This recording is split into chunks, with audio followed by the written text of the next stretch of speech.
Bienvenidos a Low Carb en Español con Paula Rincón, un espacio destinado a la optimización de salud por medio de un estilo de vida bajo en carbohidratos y alto en grasas saludables. Sintonízate cada semana para escuchar a los mejores expertos en el campo de la alimentación cetogénica, biohacking y rendimiento. Prepárate para descubrir las mejores herramientas de quienes han hecho de low carb un estilo de vida a largo plazo. La información de este podcast no reemplaza consejos diagnósticos o tratamientos médicos y no pretende ser sustituto de una relación doctor-paciente. Bueno, bienvenidos a todos a mi episodio número 8 de Low Carb en Español con Paula Rincón. Hoy tengo a una invitada, creo que es mi tercera persona de Chile, y en esta ocasión se trata de la doctora Paulina Vega Muñoz.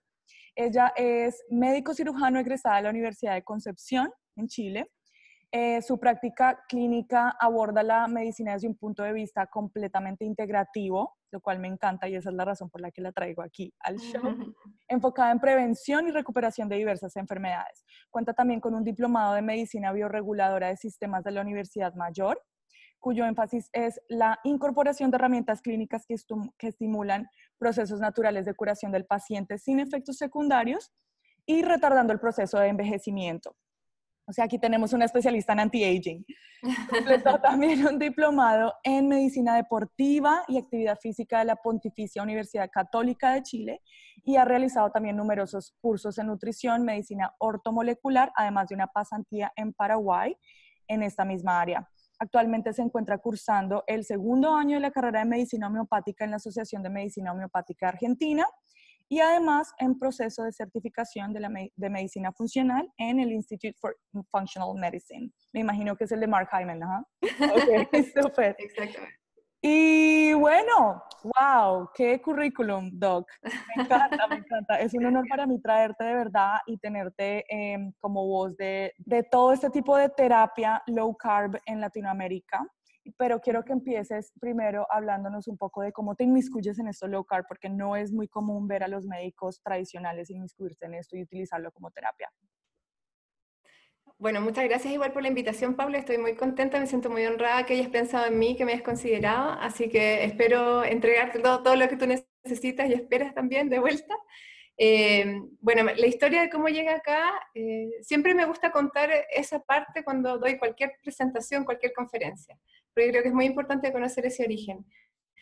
Primero, como yo entré a la medicina integrativa, y es algo que yo aprovecho de decirlo en todas partes, eso es gracias a mi padre, que me encanta nombrarlo. Él es el doctor Sergio Vega Molina, que él está actualmente en Concepción, de donde soy originalmente en Chile, y él fue el primer médico homeópata de Concepción. Entonces yo crecí con eso, él lo estudió justo cuando yo nací. Entonces dije, toda mi vida yo estuve rodeada de medicina integrativa, de una atención diferente del paciente, de consultas largas, de escucharlo. Yo muchas veces trabajé reemplazando a su secretaria, entonces ponía oído y escuchaba toda la entrevista al paciente, veía la cara del paciente antes de entrar a la consulta y cuando salía feliz, escuchado, se sentía comprendido, y para mí eso siempre fue la medicina, para empezar. O sea, yo cuando entré a la carrera, entré pensando que iba a aprender ese tipo de cosas. Lamentablemente en el camino no fue tan así. Sí, la parte técnica muy buena, obviamente, pero la parte más humana faltaba. Es así que decidí entonces dedicarme a algo similar a él, entonces empezar a buscar herramientas para poder ayudar a la gente. Y siempre he dicho que él es el culpable de todo. Y siempre he querido llegar a ser por lo menos la mitad de lo que él es, y yo lo admiro tremendamente y siempre ha sido mi mentor. Y así también fue como él una vez va y me menciona, hace ya aproximadamente 3 o 4 años atrás, me presenta este libro, Cerebro de Pan. Me dice, mira este libro tan interesante, toma, léelo, te lo regalo, me dijo. Y yo me acuerdo que la primera vez que tomé ese libro y lo empecé a leer, dije, no, esto es demasiado extremo, qué cosa más rara, porque obviamente en la carrera tradicional a mí me enseñaron como old school, en el fondo. Entonces la parte nutricional no tenía mucha importancia. Entonces cuando empecé a leer este libro al principio dije, no, esto es muy raro, ya. Ok, lo dejé ahí, no lo terminé. Y me acuerdo cuando empecé a estudiar, empecé a meterme un poquito en el tema de alimentación, pero primero me crucé con todos estos temas de full avena, alimentos integrales, muchos granos cereales, como el más natural. ¿Y qué pasó? Que me hice un control de exámenes, más o menos en esa fecha, y me aparece una hiperinsulinemia. Y yo no me lo podía creer, me sorprendí muchísimo, la verdad. Además por mi background, que yo decía como todo siempre más natural, etcétera, ¿cómo me podía pasar esto? Entonces al principio empecé a aplicar lo que yo había estado aprendiendo. Comer avena al desayuno todas las mañanas en vez de harina de trigo, comer integral en vez de blanco. Y así estuve un tiempo, haciendo igual la actividad física, y me hago un control de exámenes. Y mis exámenes estaban incluso peor. Mi insulina estaba incluso peor. Entonces yo dije, no, esto no tiene sentido, estoy haciendo todo como se dice. ¿Y Y de qué nivel de insulina estamos hablando? me acuerdo que era, me hice la curva, Ujú. ¿ya? Y poscarga tenía insulina más o menos en 80, 90, una cosa así, sobre Dios. los niveles convencionales y obviamente sobre los niveles que uno busca más preventivos. Sí, muy alta. Y creo que la glicemia me había salido, por ejemplo, 140 y algo. Ya se podría decir que caía en intolerancia a la glucosa. Entonces para mí Absolutamente. fue muy impactante. Yo dije, algo tengo que hacer. Entonces lo que hice fue volver a agarrar el libro. Ahí me acordé del cerebro de pan y me lo devoré.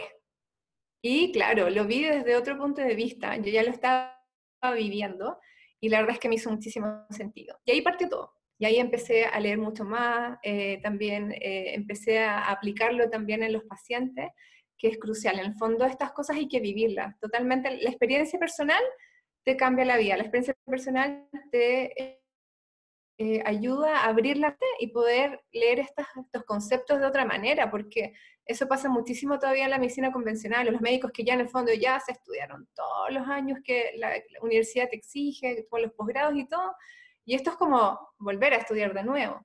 Pero haberlo vivido te abre esa ventana para que tú te sientas dispuesto a hacerlo por ti, por tu familia, por tus pacientes, entonces la motivación es diferente. Entonces así fue como partió todo. Y después, obviamente, ya bien autodidacta y haciendo estos cursos que son los que tú nombraste. También estoy haciendo el de alimentación low carb y cetogénica del doctor Noakes, que se ofrece ahora online, que está en inglés, que es muy bueno también.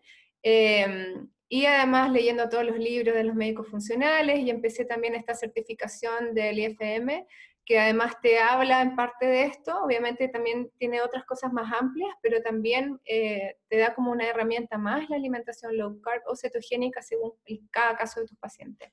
Y bueno, finalmente el ya poder aplicarle a los pacientes, el ver que servía, el ver los resultados, además tomar en cuenta siempre las estadísticas de mi país. Mucha gente cree que es blanco o negro, o sea que yo solamente digo que todos tienen que ser low carb o cetogénico, pero no es tan así.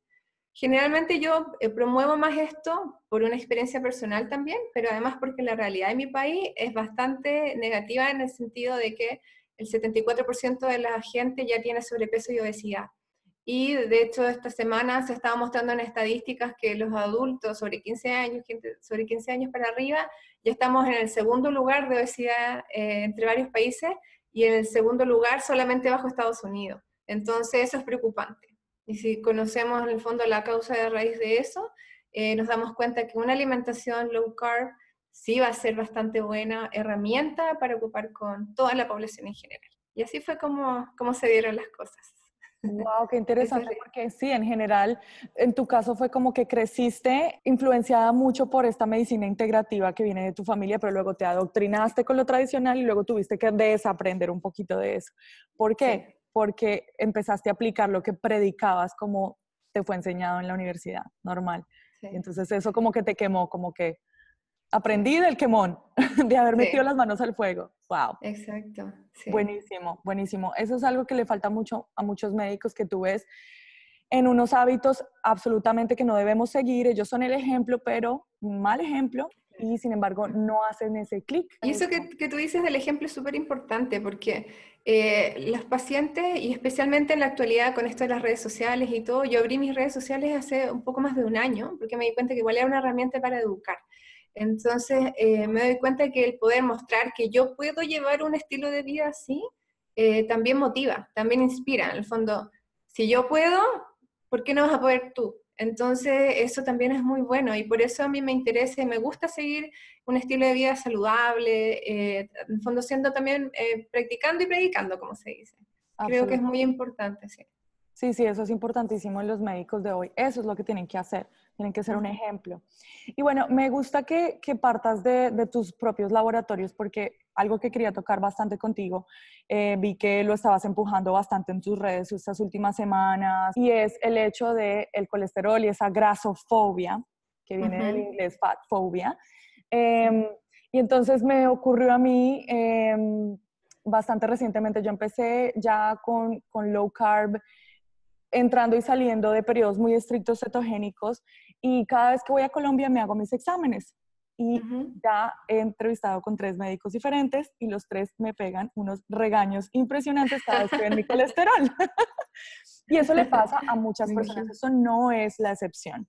La mayoría de médicos están enseñados a sorprenderse o a tener que instruir cambios de hábitos cuando ven un colesterol total muy alto. En mi caso, te voy a decir el número exacto de los últimos, y han sido entre 200, 228, 224, y mis triglicéridos han estado en los 60, ¿vale? Ya. Entonces, en especial, esta última vez que fui, fue así la médico específicamente, me dijo, mira, tu colesterol está altísimo y tú eres muy joven, tienes 30 años, es muy joven para tener ese colesterol. Le dije, yo me preocuparía más por los triglicéridos, doc. ¿Cómo están mis triglicéridos? Y Claro. me dijo, están muy bien, pero tu colesterol.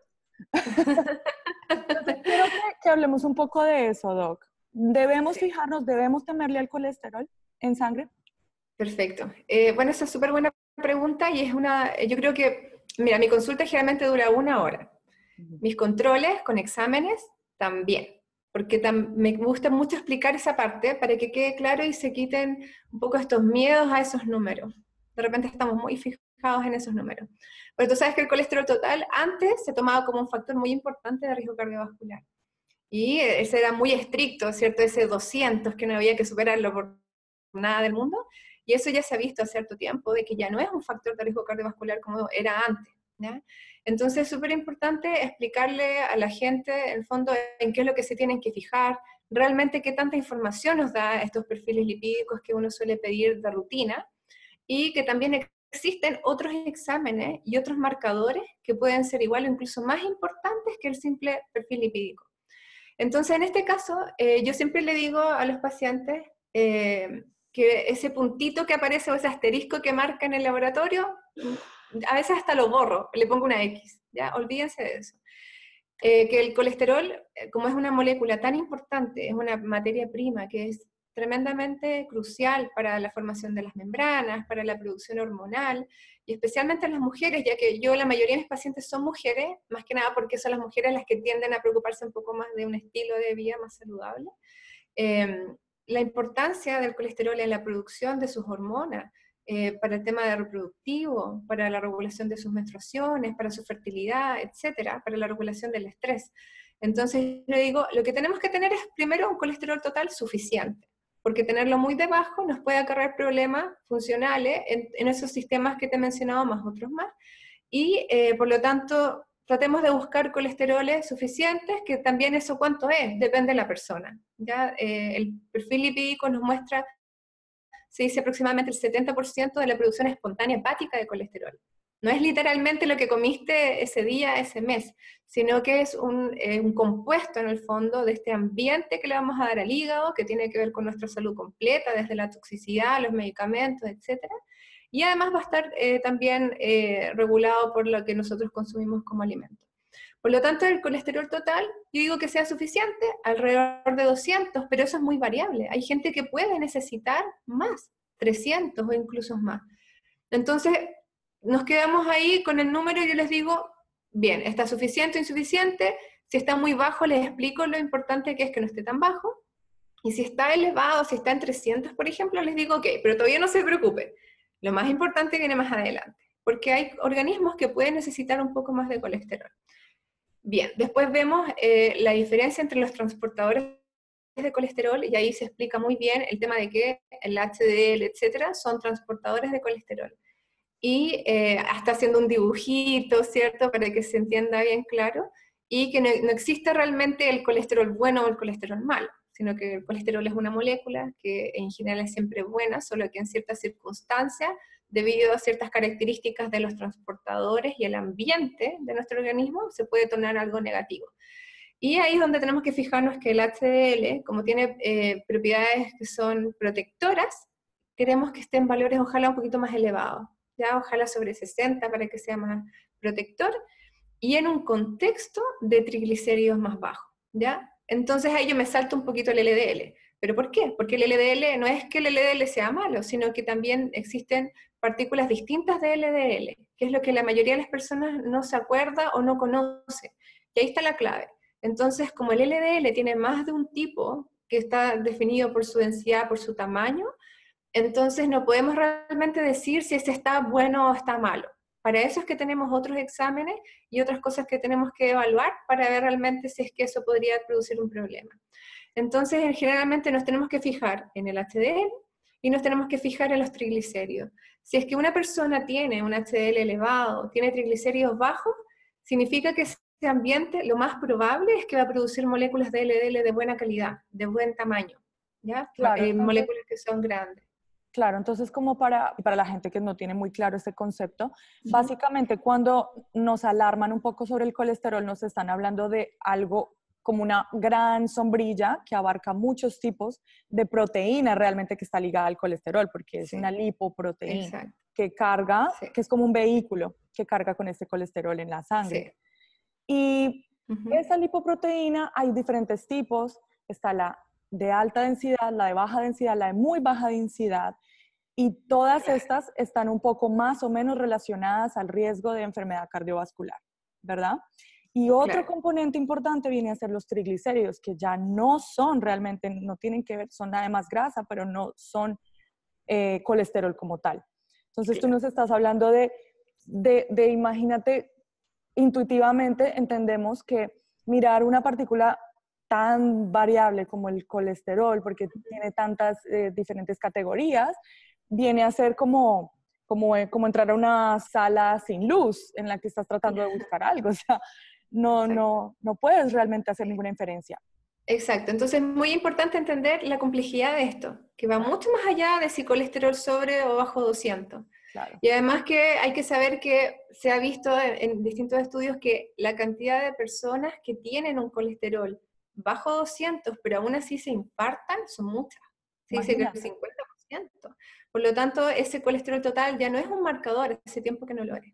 Entonces, lo ideal es ver este perfil lipídico con criterio y ver siempre el contexto. No es un solo un número, es el ambiente lo que importa. Entonces, eso es súper importante, educar a la gente, y por eso es muy importante también el tema de que un profesional de la salud vea estos exámenes y sepa evaluarlos bien.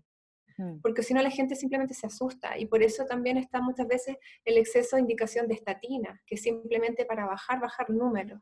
Pero claro, yo puedo bajar un colesterol total y puedo tirar al piso un HDL con triglicéridos manteniéndolos en el cielo, entonces ahí no es prevención realmente. Entonces es muy importante conocer bien y volver un poco a la fisiología. Yo me acuerdo cuando hice el post, pues tengo varios posts, como tú dijiste, sobre las grasas, las explico bastante bien en forma ojalá sencilla, y en distintos posts para que no fuese tanta información en uno.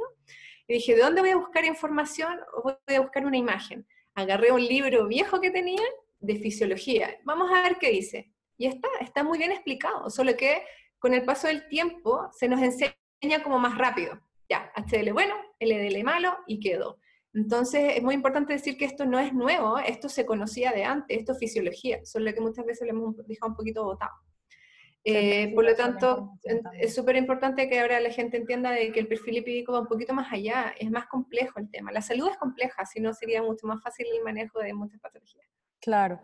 Bueno, y tú mencionaste al principio que el colesterol se necesita y que te gusta ver cierto número en el colesterol como que es suficiente, o número de colesterol en suero, y que sea suficiente. ¿Cuál es esa función del colesterol realmente? ¿Para qué nos sirve? Bueno, como te decía, el colesterol tiene que ver con procesos de reparación, con formación celular, es parte de las membranas celulares. También es materia prima en la cascada de hormonas de estrés o de eje sexual, que eso sí que es tremendamente importante porque tiene funciones desde testosterona para mantener musculatura, para el ánimo, los estrógenos, progesterona, todo lo que tiene que ver con el ciclo menstrual de la mujer, la fertilidad finalmente, y todo lo que tiene que ver con ese sistema, que es bien complejo. Entonces, es crucial el colesterol. Sin él no podríamos vivir, de hecho. También tiene que ver con la producción de vitamina D y algunos otros componentes del organismo que tienen funciones a nivel transversal. A nivel cerebral es muy importante. Recuerda que el 60% del cerebro es grasas, entonces tenemos que dejarle un poquitito más en calma el colesterol, porque en realidad lo hemos tratado muy mal durante mucho tiempo. Y en este sentido quiero jugar un poco como abogado del diablo, porque entonces a simple vista cualquier persona diría, bueno, ok, está muy bueno el colesterol. Sin embargo, a personas que desarrollan una placa, porque esa placa generalmente está hecha de colesterol, entonces no Claro. también viene a ser algo malo, en exceso viene a ser algo malo y me viene a tamponar las arterias. Eso es súper importante, porque en el fondo hay situaciones especiales en las que sí el colesterol puede producir un problema, pero lo importante es entender cómo se produce. Y para que se forme una placa, la primera señal que tiene que haber en una arteria, porque es cierto que está la arteria y está su endotelio, y bajo esta se empieza a acumular esta placa de colesterol, la primera señal que tiene que haber es de inflamación. ¿Ya? O sea, tiene que haber un daño y tiene que haber una señal de inflamación para que lleguen entonces células a recuperar este daño a la arteria. Y ahí, ¿qué es lo que ocurre? Lo que se sabe es que la partícula pequeña de LDL, ¿te acuerdas que dijimos que hay de distintos tipos? Hay una partícula grande que lo que hace es su trabajo, como digo yo, hace su trabajo, va y viene y lleva colesterol a donde necesita, pero la pequeña, que es más densa y que más encima es más oxidable, al oxidarse puede atravesar el endotelio y entonces alojarse bajo este y se comunica, se podría decir, con la célula que es del sistema inmune, que es el macrófago, y este entonces empieza a acumular ese colesterol, empieza a entregarle colesterol, y así es como empieza esta célula a transformarse en una célula espumosa, y empieza a acumular colesterol ahí. Y por otro lado, el HDL, una función protectora que tiene es que puede llegar a esa zona y puede ir sacando este colesterol de ahí, y ahí se regula este proceso. Porque nosotros, no es que se produzca solamente cuando uno tiene cierta edad, más adelante en la vida, nosotros podemos estar produciendo esa situación desde bien pequeños, porque nos podemos alimentar incluso mal y estar en ambientes más prooxidativos, con mayor radicales libres desde pequeños. Entonces, esta es una situación que va pasando a lo largo de la vida, y mientras más peores hábitos tengamos, con más intensidad se puede ocurrir hasta que se produce un evento cardiovascular. Pero en cambio, por el contrario, si es que vivimos una vida saludable, si no nos exponemos a estos ambientes tan tóxicos, inflamatorios, prooxidativos, lo más probable es que tengamos buena calidad de LDL, más partículas de mayor tamaño, menos de menor tamaño, por ende, y menos inflamación, que va a ser la primera señal. Entonces es más probable que estas placas no se empiecen a formar de esa manera y no tengamos esos riesgos de salud cardiovascular. Entonces, es importante ver el contexto. No es que siempre se va a producir. Necesita primero señales claras que se conocen para que se produzca, ¿ya? Entonces, por eso el colesterol, si nos cuidamos bien, si comemos saludable, si hacemos actividad física, si manejamos bien el estrés, no va a producir ese problema. Pero sí lo va a producir si es que estamos creando un ambiente propicio para la primera señal, que es de inflamación. Claro, entonces ahí es donde es también muy crucial entender que hay una gran diferencia entre correlación y causa, y que Claro. a pesar de que vemos este colesterol como una de esas tapones pues de las arterias, no significa que el exceso de este en sangre haya sido necesariamente el causante de esa placa. Y cuando hablamos entonces de esas causas, tú nos dices que es inflamación y mencionaste un poco los radicales libres. Entonces, algo que se me viene a la mente es, obviamente, hábitos que vienen a ser como fumar, exceso de comidas ultraprocesadas, exceso de carbohidratos refinados, todo eso es lo que empieza a hacer estas heridas en el endotelio. Sí, tal cual. Esos son varios de los componentes en el fondo que pueden producir esta primera señal para que después se produzcan estos eventos cardiovasculares. Entonces, eso es lo que uno tiene que buscar prevenir. Y por eso es que una alimentación low carb cae muy bien ahí. ¿Por qué? Porque va a ser, bueno, especialmente si lo hacemos de buena calidad, que eso es lo que nosotros siempre vamos a querer buscar, ¿cierto? Entonces, que sea sin alimentos procesados, sacando los carbohidratos refinados, y con eso vamos a bajar los parámetros inflamatorios, y uno lo ve en los pacientes. Uno controla parámetros inflamatorios diferentes en sangre, por ejemplo, y estos se ven mucho más disminuidos en los exámenes de control. Entonces realmente es evidente la buena respuesta que hay a nivel bioquímico cuando uno hace un cambio de alimentación de ese tipo, de todas maneras. Excelente. Y antes de que entremos como a los cambios que podemos esperar en el laboratorio, o en los laboratorios que nos hagamos cuando entramos a una alimentación low carb, quería que dejáramos un poquito en claro entonces qué papel vienen a jugar los triglicéridos, como bioquímicamente, de dónde salen, por qué están altos, cómo podemos corregir eso. Sí, bueno, mucha gente relaciona los triglicéridos principalmente con la grasa y con la grasa de la alimentación. Y es súper importante entender de que aunque suene un poco raro, pues ya que está en el perfil lipídico, entonces uno espera que todo lo que está en el perfil lipídico tiene que ver solo con las grasas, no es tan así. La verdad es que los triglicéridos, uno con lo que más lo ve asociado es con respuestas insulínicas. Y la respuesta de insulina responde a qué en el fondo, y responde más a la ingesta de carbohidratos. De todas maneras, especialmente los carbohidratos refinados.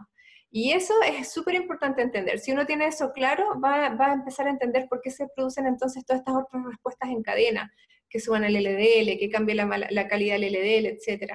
Entonces, cuando nosotros bajamos los carbohidratos, y esa es una de las respuestas lipídicas que más comúnmente se ve, porque uno puede ver distintas respuestas a nivel de transportadores de colesterol, pero lo que generalmente siempre se ve cuando uno baja los carbohidratos y consume grasa saludable es que los triglicéridos disminuyen. Entonces podemos ayudar a recuperar hígado graso, resistencia a la insulina, diabetes. Entonces muy importante eso, que los triglicéridos sí realmente son un marcador de riesgo cardiovascular porque están asociados, ¿cierto?, a esta mayor oxidación, mayor inflamación y mayores niveles de insulina por la ingesta de carbohidratos en exceso o carbohidratos de mala calidad. Ok, entonces importantísimo esto porque es algo muy contra intuición.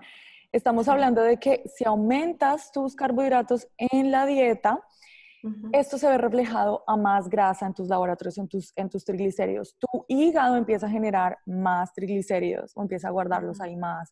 Y claro. hablaste de algo también crucial, que es el hígado graso. Otra vez, Sí. algo que no es muy fácil de digerir y es, Sí. muchas personas dicen, yo no quiero hacer dieta cetogénica o me da miedo lo que sea porque tengo hígado graso. Más grasa, Sí. más hígado graso. Nada que Claro. ver. Yo siempre he dicho que debería tener otro nombre, no Sí. debería tener ese mismo nombre porque todos se confunden. Pero claro, la causa principal de hígado graso o de esteatosis hepática es el aumento de la insulina, la resistencia a la insulina. Principalmente por la fructosa en exceso y principalmente por la fructosa de alimentos procesados, ¿ya? Eso es como la primera causa. Ahora, también se va a dar en personas que coman carbohidratos en forma exagerada de todas maneras, y que aunque sea la fructosa natural, si la combinamos con un exceso de carbohidratos, también nos va a llevar a ese camino, ¿ya? Ayer, por ejemplo, vi un paciente muy joven, aproximadamente 30 años, y que ya tenía signos de fibrosis en su hígado, ¿ya? Por hígado graso. Pero decía fibrosis leve, así que le habían dicho que no se preocupara mucho porque estaba dentro de lo normal. Y él con Y es un paciente que toma alcohol. sí, que toma alcohol además, ¿ya? No en exceso como esperaría la gente, sí. Entonces, claro, el tema es que siempre son sumatorias de, ¿ya? Entre los carbohidratos de la alimentación, el alcohol, el exceso de fructosa. Entonces, generalmente las personas no suelen estar como filtrando cuánto consumen de cada tipo. Entonces, obviamente, en estos casos se suman y producen estragos a final de cuentas. Ahora, lo bueno es que si es que hacemos un buen cambio de hábitos, podemos ver este proceso que se revierte. Aparte que el hígado, en el fondo, es este gran órgano tan noble que puede además ir cambiando sus células, ¿cierto? Entonces puede ir este tejido normalizándose si es que en forma permanente se hacen los cambios necesarios. Eso es muy importante también que se entienda, porque antes se pensaba que era algo crónico, que si ya tenías esteatosis hepática y hígado graso, no había vuelta atrás. Pero la verdad es que si es que y uno lo ve en los pacientes, van cambiando de severo, moderado a leve, hasta que eventualmente también se puede normalizar. Mientras cambien sus hábitos y bajen la cantidad de carbohidratos y consuman carbohidratos que son de buena calidad, de origen natural, sin los procesados, y regulando también el tema de la ingesta de alcohol, que también se normaliza mucho. Eso de tomarse un traguito de vez en cuando, todos los fines de semana, de repente ya cuando se vuelve más una rutina, más que una excepción, sí, obviamente es parte del problema. Claro. Esto es una pregunta que va un poco más enfocada a tu práctica actual. ¿Cómo determinas tú cuando a un paciente le recomiendas más una dieta más cetogénica que low carb? ¿Cómo determinas eso y crees que hay una gran ventaja en estar en cetosis y en estar generando cuerpos cetónicos versus solamente irse low carb? Claro, es siempre individual, hay que saber elegirlos, la experiencia te lo enseña más que los textos, yo creo, en ese sentido. Generalmente el estado de cetosis es mucho más cómodo aplicarlo en hombres que en mujeres, también por el tema del el componente de hambre emocional que está muy presente en la mujer, especialmente, no sé si en Chile al menos yo lo veo así, no sé cómo será en otros lugares, pero eso pasa mucho. La mujer siempre tiene más ansiedad que la refleja en la comida, por lo tanto, una restricción a ese nivel a veces es muy muy difícil de compatibilizar en su vida diaria, especialmente si lo hacen sola. En los hombres, en los deportistas, es mucho más sencillo aplicar la dieta cetogénica. Y además, muchos buscan hacerlo, de hecho. Hay pacientes que directamente llegan y quieren hacer bien una dieta cetogénica. Y por eso es su motivo, consulta principal. Eso es muy entretenido porque es mucho más fácil, son mucho más disciplinados para hacerlo y entonces se pueden ver mucho mejor los resultados. Y uno explica muy bien el tema de la transición, de la adaptación, para que ellos también puedan aceptar también esos síntomas que pueden haber al inicio o rendimiento que baje un poquitito a nivel deportivo, pero después ya ven todo lo maravilloso que les puede dar una dieta cetogénica en su rendimiento deportivo. Y en las mujeres hay que ir eligiendo. Si es que hay problemas, por ejemplo, hormonales importantes, al principio no nos vamos a ir a algo tan estricto, quizás vamos a ir a hacer una época de transición, vamos a ir probando qué es lo que resulta.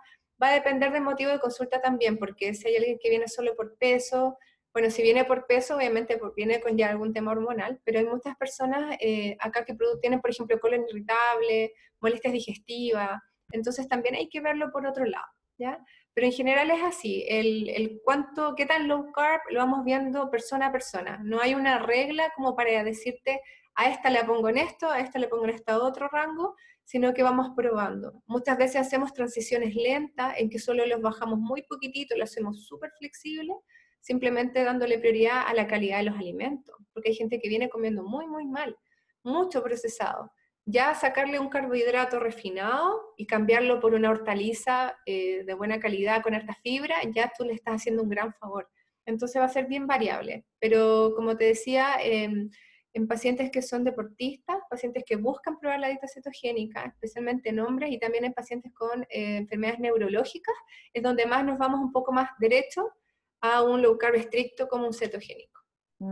Claro. Entonces no es que niegues como las ventajas extra adicionales o de pronto más rápidas a través de una alimentación un poco más estricta y más cetogénica.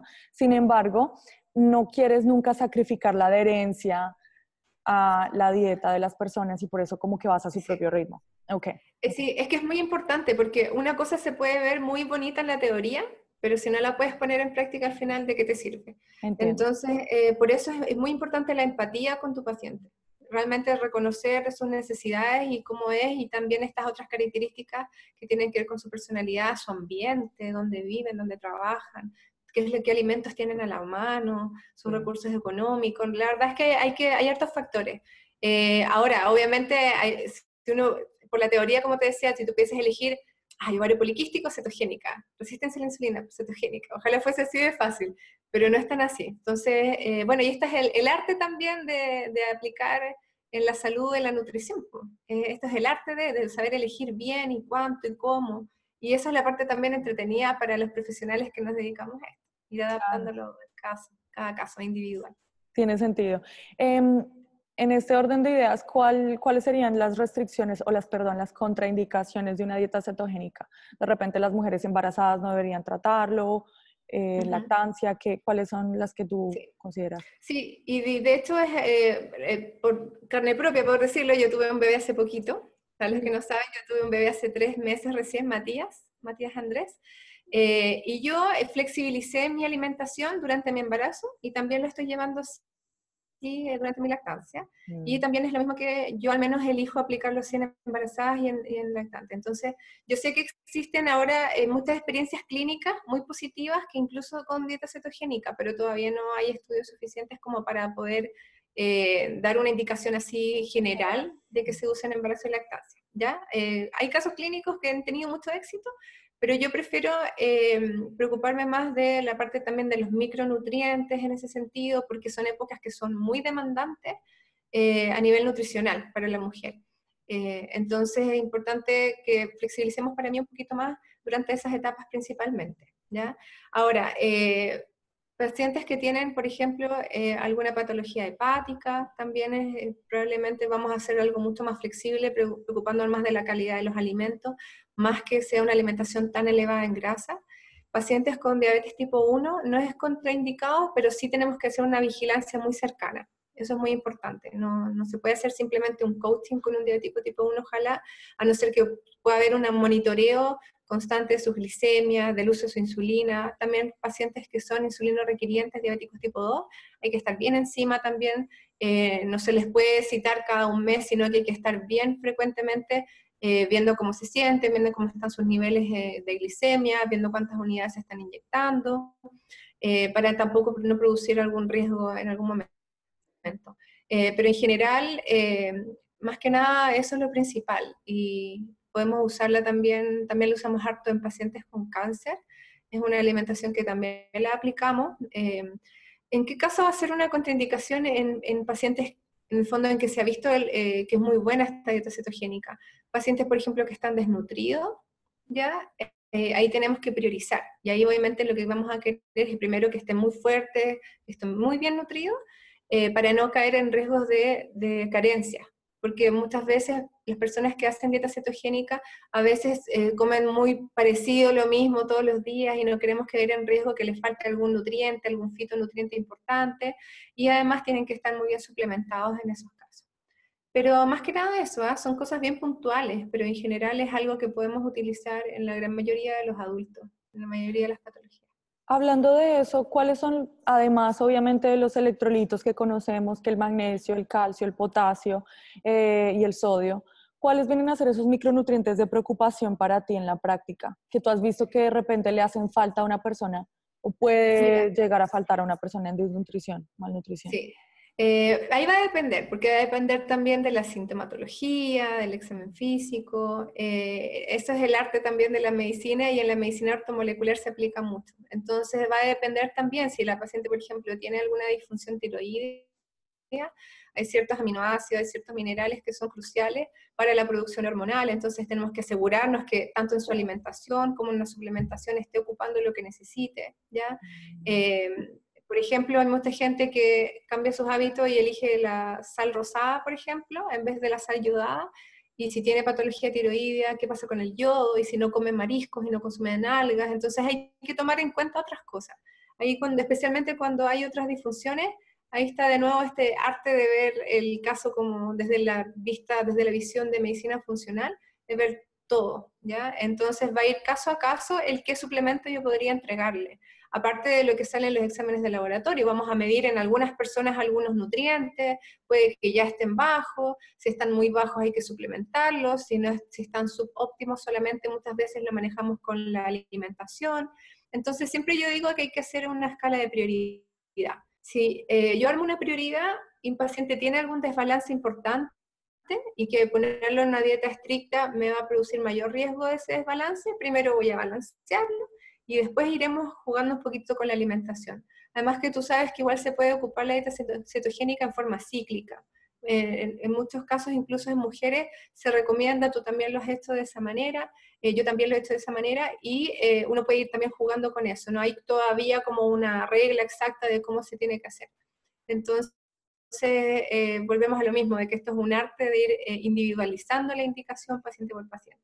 Regresaré con mi entrevista después de este anuncio importante. Bueno, y aprovecho esta intervención para invitarlos a todos a Low Carb USA West Palm Beach.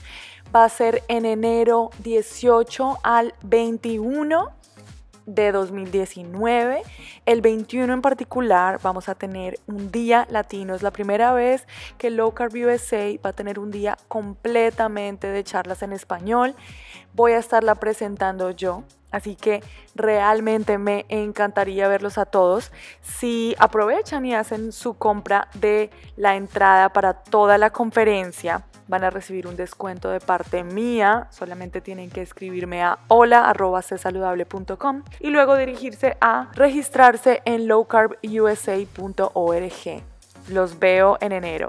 Keep Fueled, la granola cetogénica que hace mi madre Angela Pinzón en Nueva York, está estrenando página web keepfueled.com/es para la versión en español. Recuerden que esta granola solamente se prepara 2 veces al mes para garantizar frescura, la única granola cetogénica que existe. Si ordenan mínimo 5 unidades, el envío les sale gratis dentro de Estados Unidos y les haremos llegar nuestro ebook de recetas para que puedan realmente maximizar la forma en la que disfrutan de esta granola cetogénica o ketonola. Hagan su orden ahora mismo en la página web o por medio de un mensaje privado a Instagram de Keep Fueled, K-E-E-P de pato, F de foca, U-E-L-E-D de dedo. Continuamos la entrevista de nuestro invitado de hoy. Y con eso me gustaría ya entrar como a la segunda parte, donde quiero que nos hables un poquito de cuáles son estos cambios en los laboratorios que podemos empezar a esperar cuando entramos en una alimentación más low carb o cetogénica, qué esperar, con qué asustarnos, con qué no asustarnos en los laboratorios y bueno, creo que hay que estar siempre preparados por la opinión de muchos médicos que todavía andan como en esta línea más tradicional y no están muy enterados de lo que ocurre en un contexto ceto o low carb. Exacto. Mira, generalmente, bueno, los exámenes que más controversial obviamente es el perfil lipídico, ya que se ha visto que con una dieta cetogénica o una dieta low carb, la distribución de los transportadores de colesterol pueden cambiar, por lo tanto puede subir el colesterol total, pero generalmente subiendo además el HDL, que eso es súper importante, ¿ya? Okay. Pero muchas veces sí se puede ver que sube el LDL, ¿ya? Sí.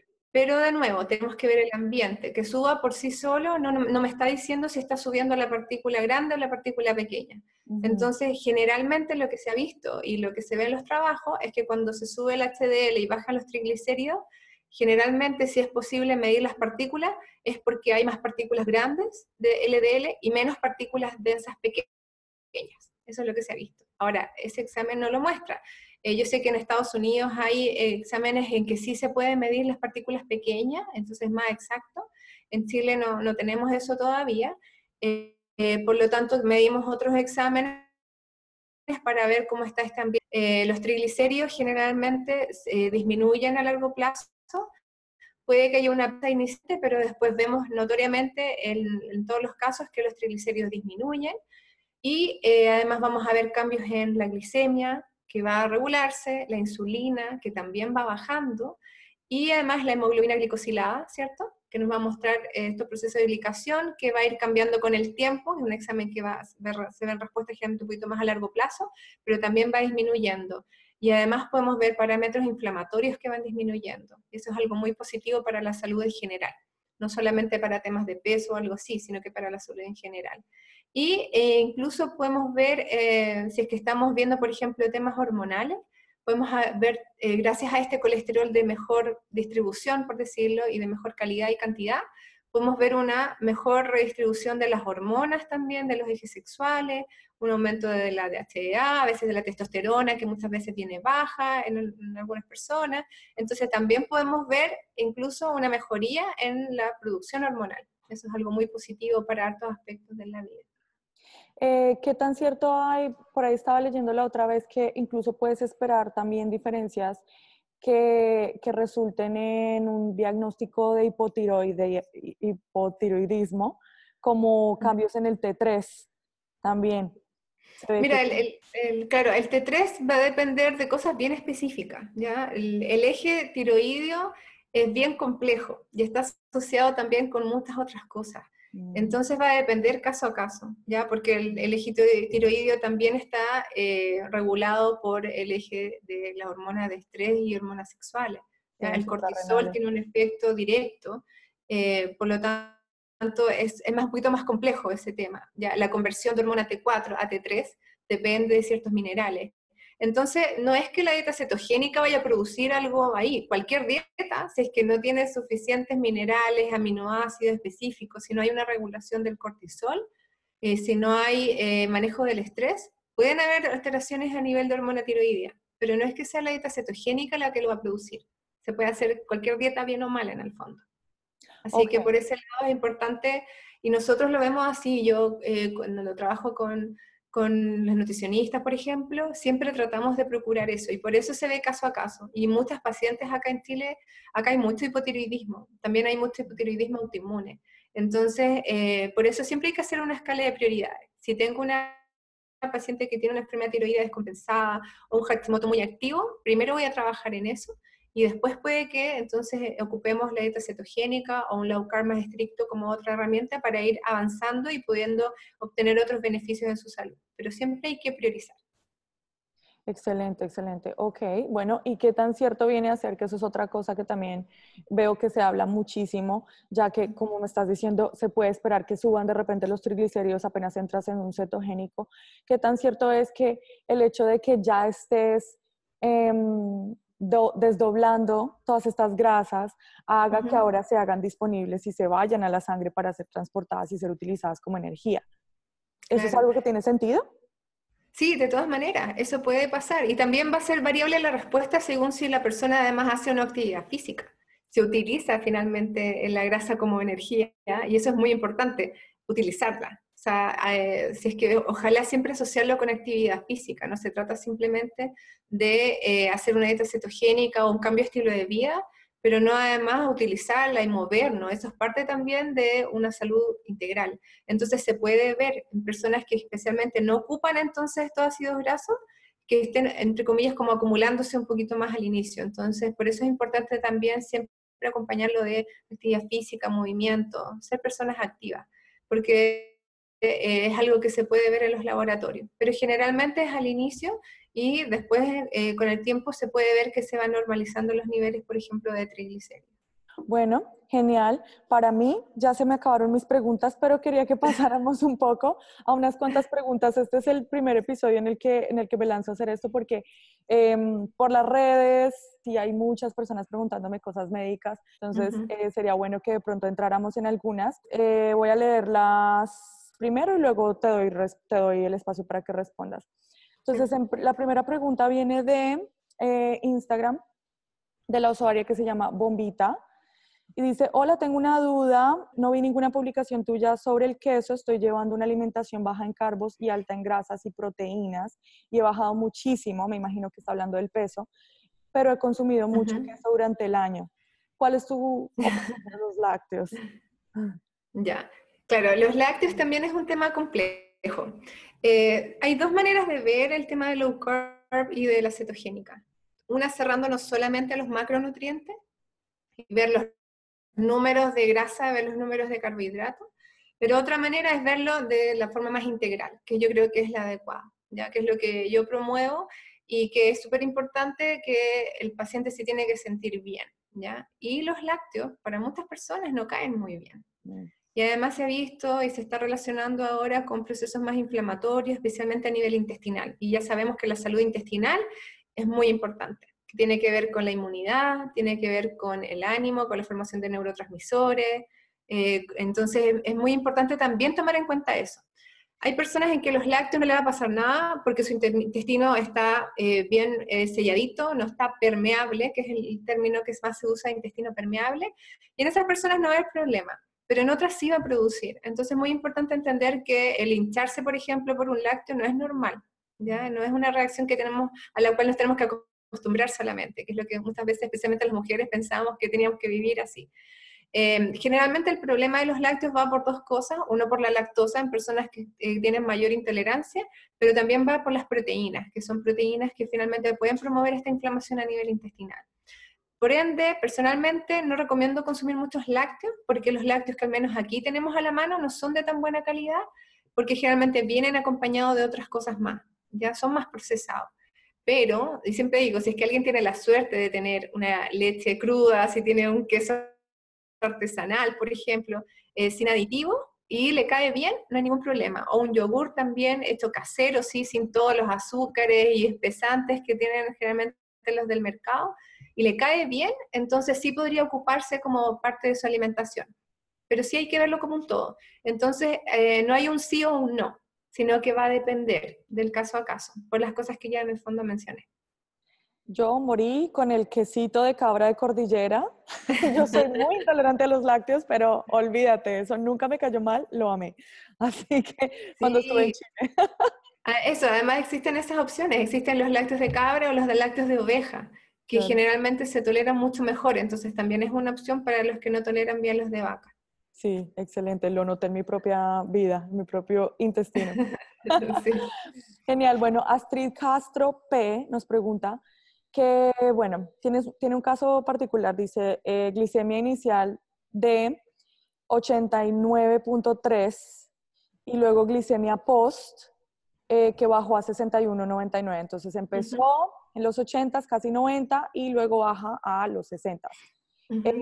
Estos son resultados del laboratorio, no entiendo por qué bajo tanto, si no consumo azúcares refinados ni gaseosas, me cuido. O puede pasar que cuando uno no consume azúcar y le dan esa glucosa, podría pasar. Entonces, prácticamente la pregunta viene a ser como que si en este concepto en el que ya eres low carb, cuando vas y te haces un test de glicemia pre y post, puedes esperar este tipo de resultados tan difusos.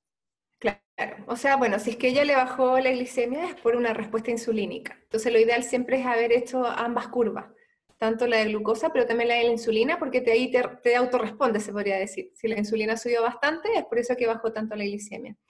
Sí es importante ver que yo cuando le explico a los pacientes sobre sus resultados de glicemia e insulina, les muestro generalmente que hay una escala de grises. No es soy o no soy diabético, que es lo que uno suele pensar, ¿cierto? Glicemia en ayunas sobre o bajo 100, es saludable o no saludable, no.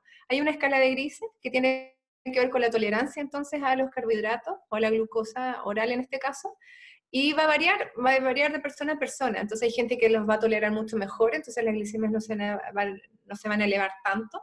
Hay quienes que lo toleran muy mal y se eleva tremendamente. Pero también hay todo esto entre medio, ¿ya? Entonces, esta respuesta va a ser individual. Ahora, si yo estoy aquí al medio, por ejemplo, se me eleva un poco, como estaba yo, se me elevaba un poco la insulina y la glicemia, voy a retroceder a estar súper tolerante a los carbohidratos siempre, no necesariamente. Puede que se mueva un poco, puede que los tolere un poquito mejor, pero si yo vuelvo a consumirlo, la respuesta probablemente igual va a ser elevada. Entonces, no es que uno vaya a arreglar un examen en respuesta a un carbohidrato refinado de alto índice glicémico necesariamente. Uno tiene que evitar esos alimentos siempre. Entonces, cuando uno se hace después el examen con solo glucosa, no te da tanta información de cómo estás ahora. Ahí yo prefiero, por ejemplo, controlar con comida, con alimentos. Por ejemplo, yo te voy a contar mi experiencia que cuando yo estaba embarazada, tú sabes que acá pierden las curvas del el fondo de la poscarga, ¿cierto?, de glucosa, y yo me quería hacer la curva, pero sin la glucosa, porque yo no estaba consumiendo azúcar ni carbohidratos refinados, y tuve mucha suerte de que mi ginecólogo era más open mind, y de hecho estaba él mismo metiéndose en la alimentación low carb, así de pura suerte, sí, te juro. Entonces yo le dije, doctor, yo no quiero tomar eso, que a mí esa glucosa me cae muy mal, me dan náuseas y todo, y él mismo me permitió hacerme el examen con algún carbohidrato que yo eligiera. Entonces, por ejemplo, yo, ¿qué es lo que elegí? Mi marido de repente come fideos de arroz, entonces yo dije, ya, calculé más o menos cuánto necesitaría y lo hice con eso. Y así pude evaluar la respuesta que tenía a un carbohidrato que con el que me podría cruzar actualmente. Entonces ahí yo sugiero a los que ya están harto tiempo sin azúcar, mucho tiempo ya sin harinas refinadas, en vez de hacerse el control con la curva de glucosa, mejor hacérsela con alimento, para ver algo más realista de cómo estamos ahora. Porque, como te digo, esto puede cambiar, en esta escala de grises te mueves, pero tampoco te mueves en forma extrema, si es que haces ese test.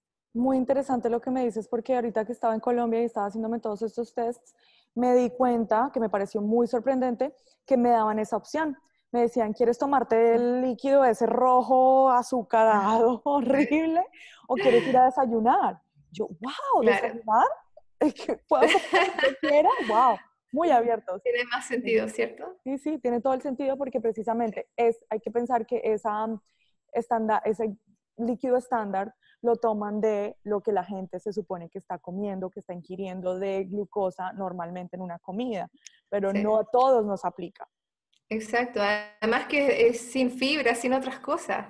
Entonces, ese resultado a mí me sirve como para diagnosticar inicialmente, pero no Excelente. necesariamente para después del seguimiento posterior. Claro. Ok, bueno, pasamos a la pregunta de Sara Fiallo. Dice, ¿es cierto que hay que comer keto y luego descansar y retomarlo?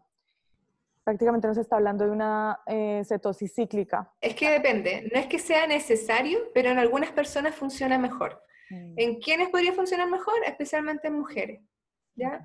Pero sí, si tú haces keto, eres keto y tienes índices muy buenos, te suplementas bien, ingieres antioxidantes suficientes, variedad nutricional suficiente y te sientes totalmente bien, puedes mantenerte ahí.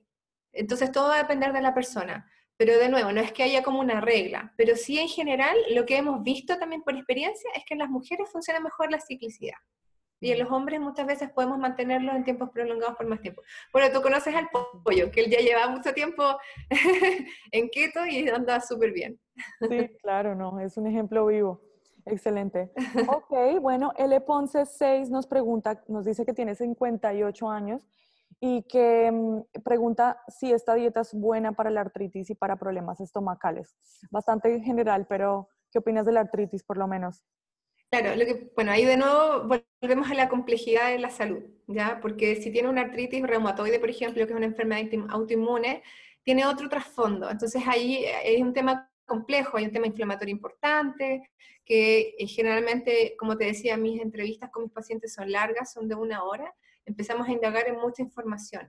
Entonces, es imposible decir que por sí solo se podría decir que sí. ¿Por qué? Porque la dieta cetogénica o low carb ha demostrado disminuir parámetros inflamatorios.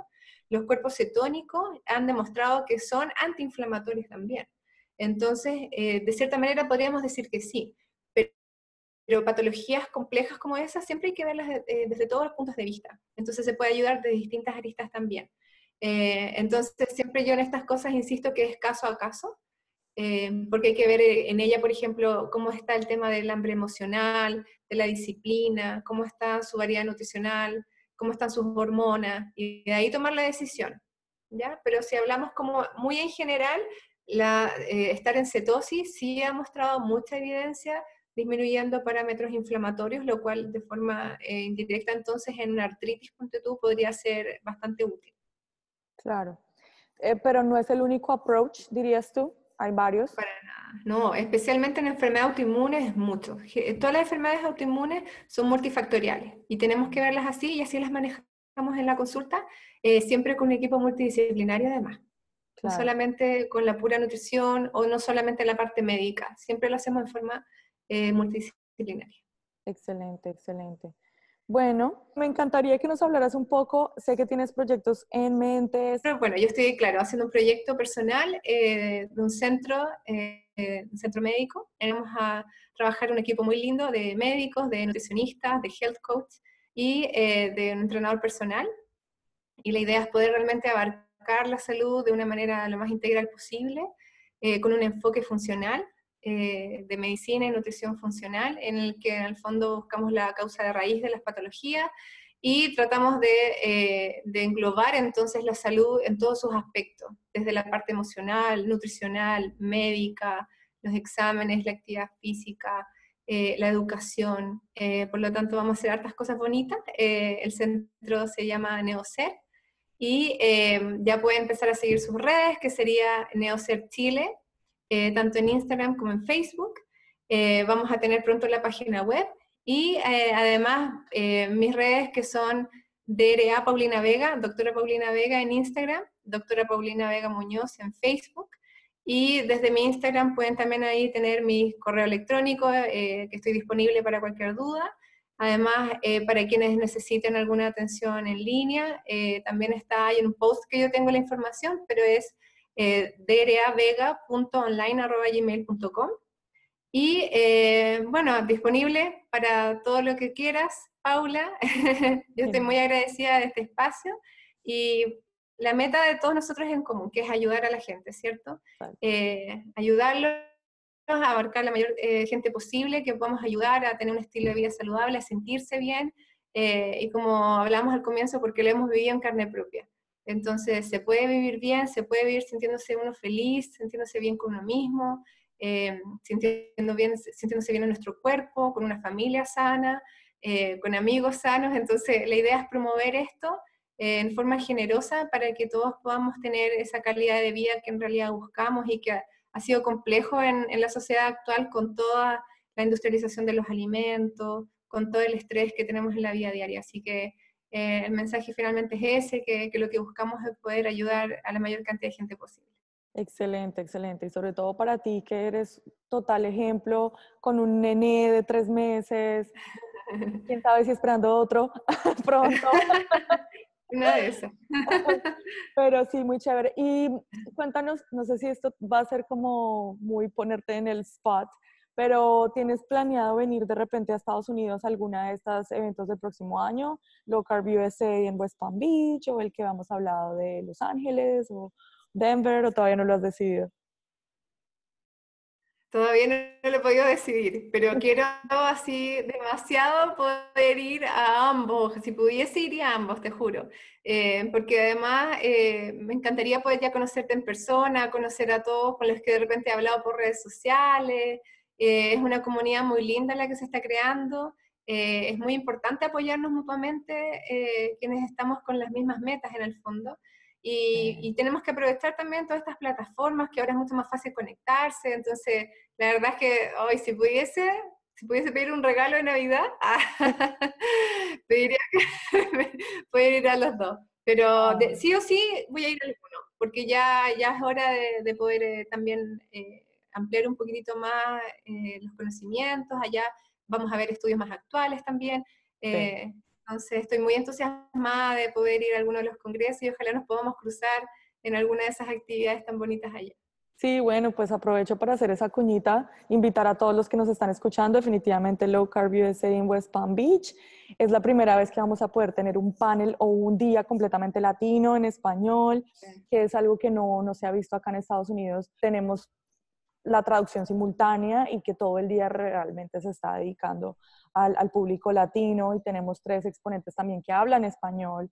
Entonces creo que va a ser una muy bonita oportunidad para todos, y los que vengan, que es un lunes, los que vengan al Día Latino, sea que vengan a toda la conferencia o solamente el Día Latino, van a tener la oportunidad de cenar. Vamos a cenar todos los latinos el Ah, qué domingo anterior. bien. Entonces ya con la entrada podemos también todos asistir a esa cena, y bueno, sería muy chévere podernos ahí conocer, interactuar, hacer chistes. Sí. Qué maravilloso. Ojalá podamos encontrarnos allá entonces. Sí, ojalá. Bueno, invitadísima estás. Muchas Gracias. gracias por este tiempo, mi doc. Que tengas una excelente noche. Gracias a ti y que te vaya súper bien. Y para lo que necesites estoy disponible. Para todos también, acá lo que hay que hacer es educar, educarnos y educar. Así que feliz de participar en todo este tipo de cosas.